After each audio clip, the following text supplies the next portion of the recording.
Jean-Luc Chytry, bonjour. Bonjour. Bienvenue au Buzz Média TDF Le Figaro.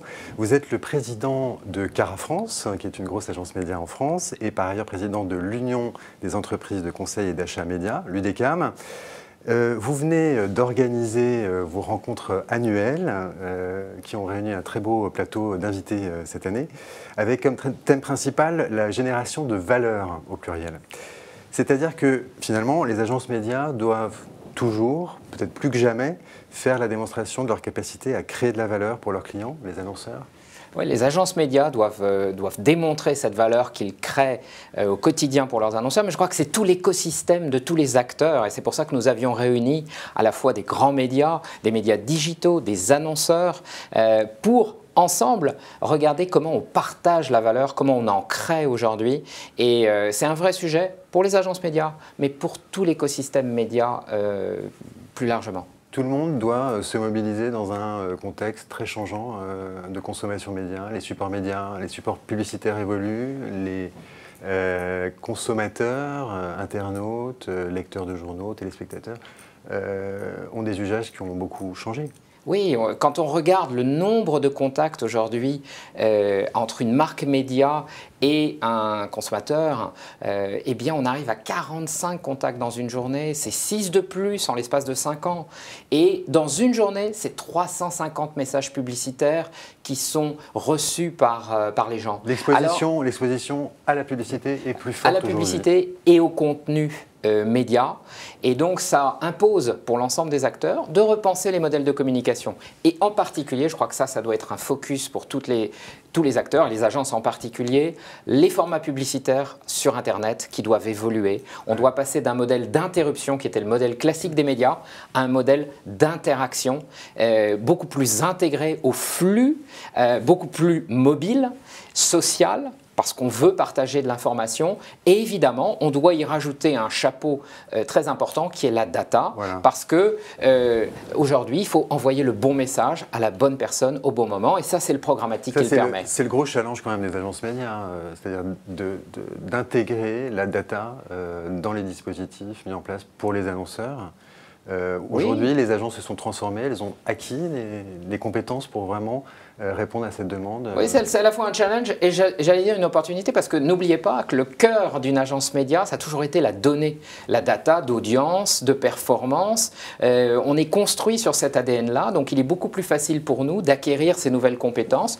On a fait venir dans nos agences des data scientists, on a fait venir un certain nombre d'experts du programmatique, donc on a maintenant petit à petit tous les savoir-faire, et quand on les a pas, eh bien on va les acquérir aussi par une politique d'acquisition aussi très forte sur le marché.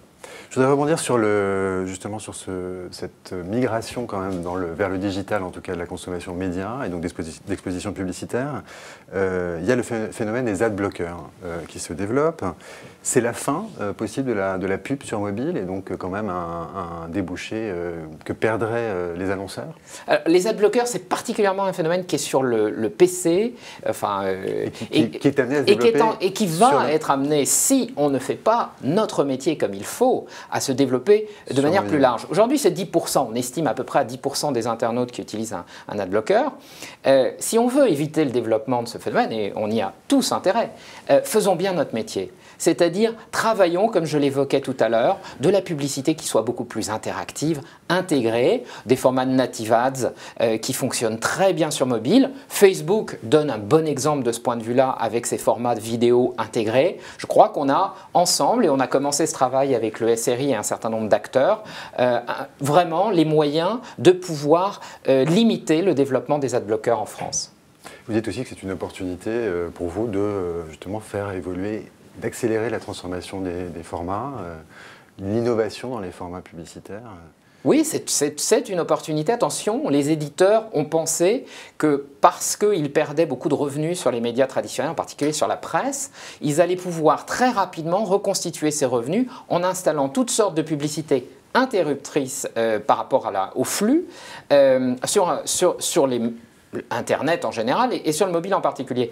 Et je crois que ça, c'est une erreur. Donc il faut maintenant de la maturité dans le marché, faire évoluer nos pratiques, travailler avec les agences créatives. Évidemment, c'est un travail collaboratif entre agences créatives, agences médias et annonceurs pour aller vers ce nouveau monde qui, me semble-t-il, va être un monde dans lequel on choisira la publicité et à partir du moment où on la choisit, on n'ira pas la bloquer avec un adblocker. Dans ce contexte de grande transformation de votre métier, le marché des agences médias, comment il se porte? Comment devrait se terminer l'année 2015? Vous êtes sur des tendances plutôt de stabilisation après des années de baisse? Alors, le marché publicitaire, après 2 années de baisse, est dans une année de convalescence.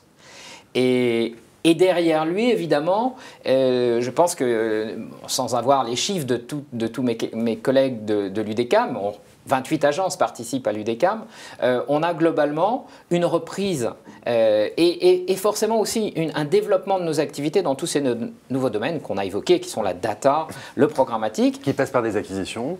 Qui passe aussi par des acquisitions, ouais. Et la semaine dernière, Omnicom a annoncé donc le rachat d'une agence digitale qui est Remind. Et j'imagine que d'autres acquisitions auront lieu dans les mois qui viennent. Le marché est un marché assez large avec 28 agences, mais potentiellement, oui, une possibilité demain de consolidation, voilà, à la fois aussi par l'acquisition d'agences numériques, mais aussi par le regroupement d'agences voilà, au sein de grands groupes de communication. Sur ce marché quand même publicitaire, finalement la télé se comporte bien, le marché pub télé progresse sensiblement, bon, il y a Internet qui progresse, la télé, les autres médias. Les autres médias, en particulier la presse, eh bien, connaissent une nouvelle année de baisse forte.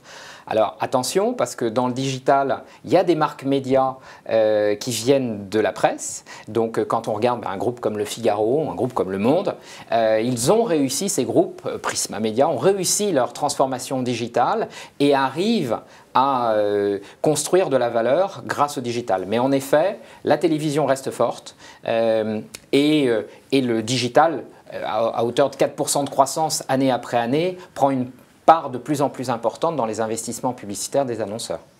Autre sujet politique celui-là, c'est la future loi numérique d'Emmanuel Macron qui doit se pencher sur la réglementation de la publicité en ligne. Les annonceurs dénoncent, ou en tout cas un certain nombre d'entre eux parlent d'un marché qui n'est pas suffisamment transparent. Qu'est-ce que vous leur répondez? Qu'est-ce que vous souhaitez dans cette future loi? Il ne faut pas oublier que les agences sont mandatées par leurs annonceurs. Donc elles doivent en effet s'assurer de la transparence du marché, elles sont favorables à cette transparence du marché. Mais là où il ne faut pas se tromper, c'est que la meilleure des transparences, c'est celle qui vient de la négociation et du contrat. L'autorégulation du marché à laquelle nous participons avec l'UDA, d'ailleurs l'Union des annonceurs, avec lequel nous signons un certain nombre d'accords dans ces sujets, est le bon exemple de ce qu'il faut faire. Ce à quoi il faut être très attentif, c'est que cet univers numérique est vraiment rempli d'opportunités pour tous les acteurs, il est mondial et n'essayons pas de créer en France une ligne Maginot qui, comme son nom l'indique, ne nous permettra pas de participer de ce développement qu'on observe partout dans le monde. D'accord, donc vous êtes favorable à une extension simple sans j'allais dire, règles nouvelles qui viendraient... Oui, je crois qu'il faut trouver une façon de mettre en œuvre de manière intelligente, et on a contribué au débat, la loi Sapin dans le numérique. Elle s'applique par nature. L'amendement qui avait été introduit dans la loi Macron le précise, c'est très bien. Trouvons le bon mode d'application et on y travaille pour qu'on puisse continuer à développer cette activité dans la transparence. En effet, les annonceurs comme nous y sommes extrêmement favorables. Merci beaucoup, Jean-Luc Chétry. On vous donne rendez-vous la semaine prochaine pour un nouveau Buzz Media TDF Le Figaro.